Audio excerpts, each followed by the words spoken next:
हाँ यही कहो जो इतना ना कहो रुक जाइए जा मैनेजर साहब से मिलो प्रणाम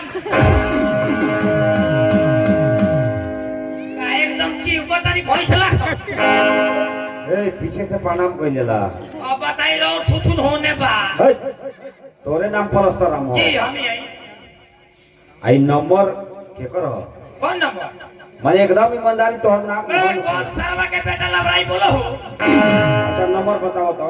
नंबर देखो हाँ बोलो नंबर। 62 छेदो हाँ 82 तो ये तरह बोलना। हाँ तो वो ना हाँ बोल। ठीक से बताओ।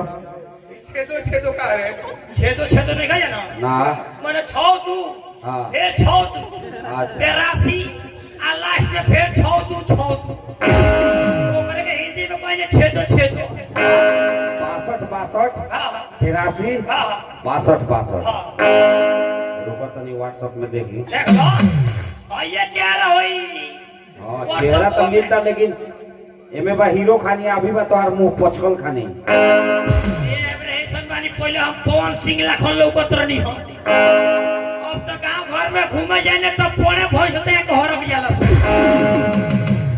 का जी हाँ इन राव नंबर हो आप कोई बेर बताई पक्का हाँ पाका ऐसा इनका के चाबी दियाओ जी जी जब ये दिया मैंने एक राउंड मार के गांव में आई हूँ चाबी दियाओ आए सुन लोगी हाँ 200 सीसी बात तेलो ज्यादा खात हुई एगो बात कही वो में तेलो भरा के जम लोगी तेल एकदम फुल टकाटक भराई। हाँ दियाओ एबरा चलता नहीं यही बेरा सलाम सर खोले भाट बटाम गांव भोर हमर से के रंगदार बा ओए हाँ नया सिम जी जी आ नया मोबाइल किनबो हाँ तो सरौ तू केकरो पेटी भई से बतियेबो। सरौ हाँ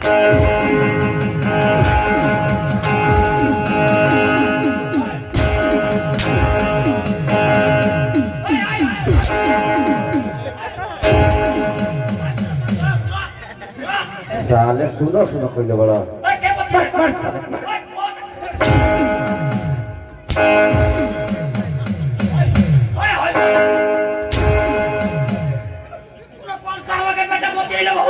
ना बतिये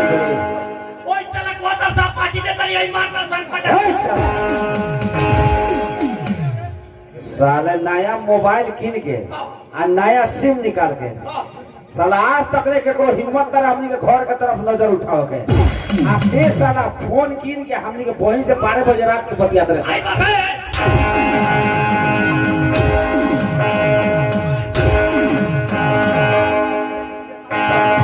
भाई